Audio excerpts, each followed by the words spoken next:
मेरा बाबू सांस नहीं ले पा रहा है, मेरा बाबू सांस नहीं ले पा रहा है, ऑक्सीजन बंद हो गया, ऑक्सीजन बंद हो गया।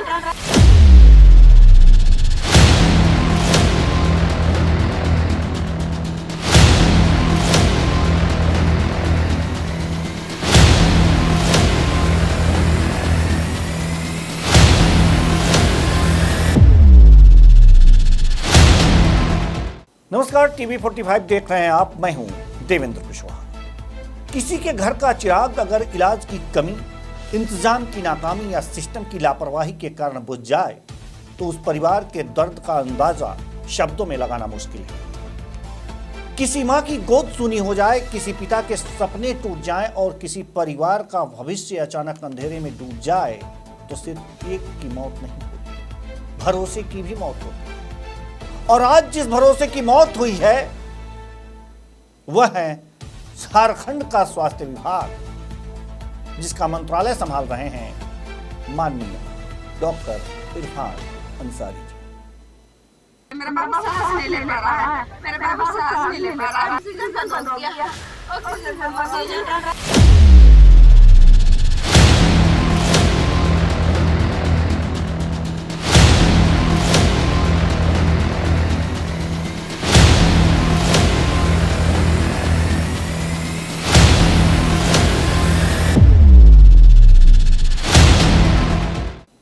आज कहानी एक ऐसे मासूम की है जिसकी सांसें सिस्टम के भरोसे थी, लेकिन सवाल यह है कि क्या सिस्टम उसकी सांसों का बोझ उठा पाया।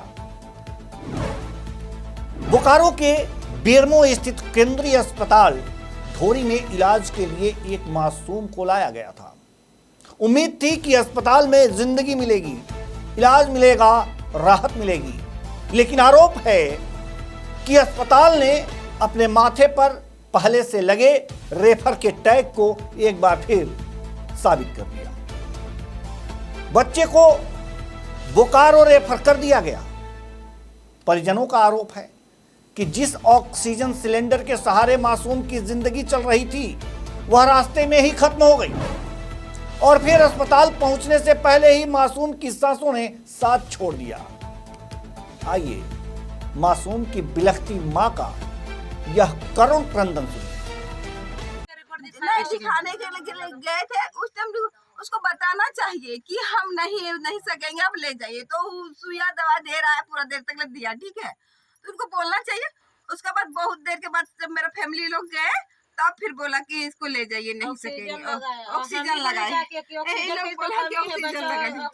फिर दूसरा जब ऑक्सीजन चेंज किया ना, इधर हलाया बाबू तो वहाँ चेंज किया ना, उस टाइम बोला ऑक्सीजन नहीं हो ही नहीं रहा था, ठीक है। तो वो एक कोई आदमी आया, बोला हम 2 मिनट में इसको ऑक्सीजन चेंज कर रहे हैं। दूसरा चेंज किया, उसके बाद देख रहे हैं इसको साहस से नहीं ले पा रहा है। जैसे गाड़ी में सुलाया इसको ने, तो साहस से नहीं ले पा रहा था, ऐसे कर रहा था। तो हम सबको बोल रहे हैं मेरा बाबू सांस नहीं ले पा रहा है, मेरा बाबू सांस नहीं ले पा रहा है, हम बोल रहे हैं, सबको बोल रहे हैं मेरा बाबू सांस नहीं ले पा रहा है। ऑक्सीजन का टंकी में ऑक्सीजन था कि नहीं, सांस नहीं ले रहा। फिर एक अचानक बंद हो गया ऑक्सीजन, अचानक सांस लेना ही बंद हो गया, ऑक्सीजन बंद हो गया, ऑक्सीजन बंद हो गया। ऑक्सीजन रहने से ऑक्सीजन तो सांस तो। अब सवाल सिर्फ इतना ही नहीं है कि एक बच्चे की मौत कैसे हुई। सवाल यह है, सवाल टीवी 45 का है, और जो पहला सवाल है, अगर ऑक्सीजन सिलेंडर वास्तव में खाली था तो उसकी जिम्मेदारी किसकी थी। दूसरा सवाल, क्या अस्पताल ने सिलेंडर जांचा था। सवाल नंबर 3, क्या रेफर करने से पहले जीवन रक्षक सुविधाओं की स्थिति देखी गई थी। और सवाल नंबर 4, क्या कोई मानक प्रक्रिया अपनाई गई थी या नहीं। सवाल इसलिए भी क्योंकि यह कोई पहला मामला नहीं है जहां केंद्रीय अस्पताल ढोरी पर इलाज के बजाय रेफर अस्पताल होने के आरोप लगे। यह एक पुराना दर्द है। लोग कहते हैं कि हाँ, मरीज आते हैं इलाज के लिए, लेकिन वापस उन्हें रेफरल की पर्ची मिलती है। ऐसा लगता है जैसे अस्पताल का सबसे मजबूत विभाग इलाज नहीं बल्कि रेफर करने का विभाग हो। जब मन हो तब रेफर गंभीर बीमारी है तो रेफर, विशेषज्ञ डॉक्टर नहीं है तो रेफर, सुविधा नहीं है तो रेफर, उपकरण नहीं है तो रेफर। ये रेफर की कहानी है। ऐसे में मंत्री जी इरफान अंसारी जी, एक बार फिर हम कहेंगे जी, इरफान अंसारी जी, आखिर अस्पताल किस लिए है, यह सवाल है। जब सभी मरीज रेफर ही होंगे, जो कारण हमने बताए वो सब मौजूद रहेंगे, तो अस्पताल किस लिए अस्पताल, क्यों खोला गया अस्पताल? सिर्फ बोर्ड लगाने के लिए अस्पताल है, सिर्फ बोर्ड लगाने के लिए अस्पताल है, सिर्फ इमारत खड़ी करने के लिए अस्पताल है, सिर्फ फाइलों में सुविधाएं दिखाने के लिए अस्पताल है। अगर इस तरह का अस्पताल है तो इस अस्पताल को बंद कर देना चाहिए। मंत्री जी बंद कर दीजिए, मत चलाइए ऐसे अस्पताल को जहां एक मासूम को आप ऑक्सीजन उपलब्ध नहीं करवा पा रहे। बंद कर दीजिए, कोई जरूरत नहीं है। जब रेफर ही होना है तो ऐसे अस्पताल की आवश्यकता नहीं है। स्वास्थ्य विभाग की रिपोर्टों में सब कुछ चमकदार नजर आता है साहब। मंत्री जी, इरफान अंसारी जी, डॉक्टर साहब जी, कागजों में मशीनें होती हैं, डॉक्टर होते हैं, कागजों में सुविधाएं होती हैं, कागजों में योजनाएं होती हैं, कागजों में। लेकिन जमीनी हकीकत पूछिए उस मां से जिसने अपना बच्चा खोया है, पूछिए उस पिता से जो अपने बच्चे की जिंदगी बचाने के लिए अस्पताल से अस्पताल भटकता है। कागजों पर स्वास्थ्य व्यवस्था शायद स्वस्थ होगी, लेकिन जमीन पर मरीज बीमार व्यवस्था से लड़ रहा है, मंत्री जी। बड़े बड़े दावे किए जाते हैं, कहा जाता है स्वास्थ्य सेवाओं को मजबूत किया जा रहा है, अस्पतालों को आधुनिक बनाया जा रहा है, संसाधन बढ़ाए जा रहे हैं। लेकिन हर बार जब ऐसी घटनाएं सामने आती हैं मंत्री जी, तो सवाल उठता है सवाल, आखिर ये आधुनिकता कहां है जिसकी बातें होती हैं, जिसकी डींगे आप हाँकते हैं? अस्पताल की आधुनिकता पर सवाल है मंत्री जी। टीवी 45 सवाल उठा रहा है। क्या आधुनिकता सिर्फ आपके भाषणों में है? क्या सुविधाएं सिर्फ फाइलों तक सीमित हैं? क्या योजनाएं सिर्फ उद्घाटन मंचों तक ही जिंदा रहती हैं? क्या यही व्यवस्था है? यही व्यवस्था है। अगर एक ऑक्सीजन सिलेंडर की जांच तक नहीं हो पा रही, तो फिर करोड़ों की स्वास्थ्य योजनाओं पर सवाल उठना लाजमी है मंत्री जी, लाजमी है। सोचिए, जिस परिवार ने अपने बच्चे को अस्पताल के भरोसे सौंपा होगा, वह क्या सोच कर आया होगा?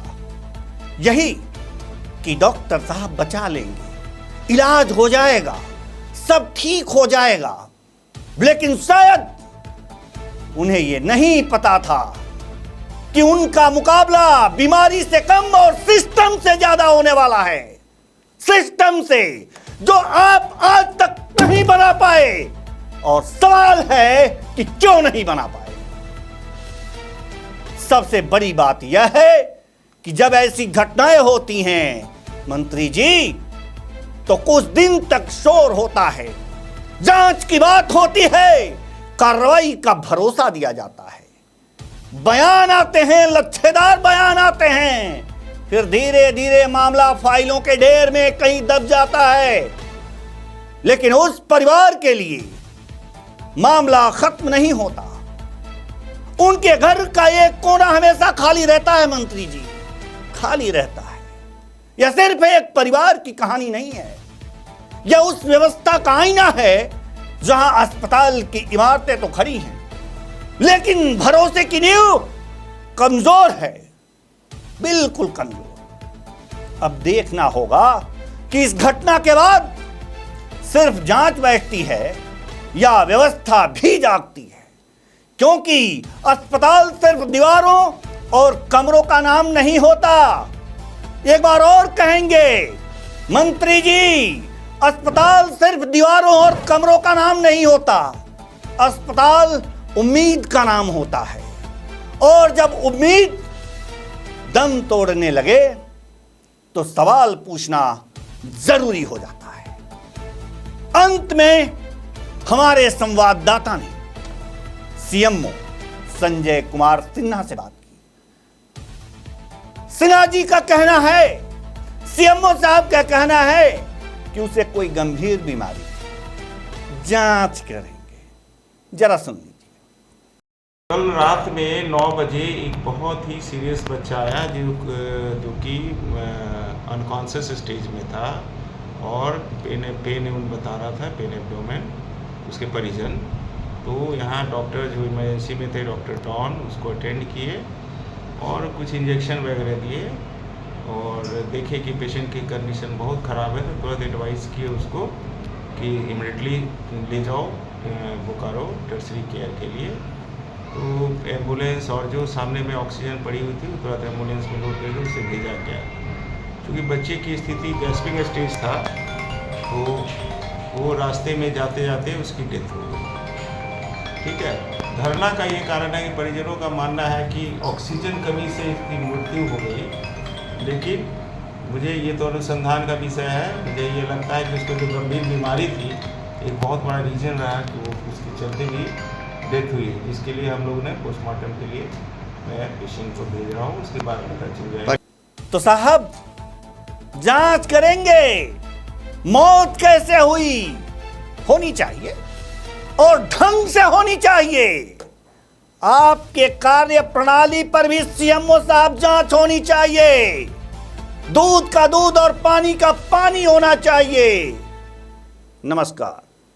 मेरा बाबा सांस नहीं ले पा रहा है, मेरा बाबा सांस नहीं ले पा रहा है, ऑक्सीजन बंद हो गया, ऑक्सीजन बंद हो गया।